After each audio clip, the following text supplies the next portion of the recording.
Setelah mengikuti beberapa rangkaian tes dan uji coba, pemain seleksi yang berposisi pemain belakang, Mamadou El Hadi asal Kamerun, belum juga mendapatkan kepastian untuk dikontrak oleh Sriwijaya FC. Tim pelatih masih perlu melihat kualitas permainannya lebih lanjut sesuai dengan kebutuhan tim.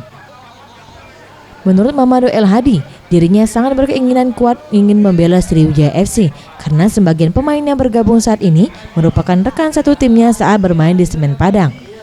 Untuk proses naturalisasi dirinya saat ini telah diurus oleh agen yang membawanya untuk datang ke Palembang dengan beristrikan orang Indonesia.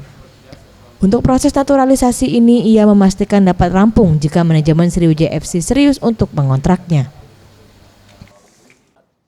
Proses naturalisasi itu udah mulai dari kemarin.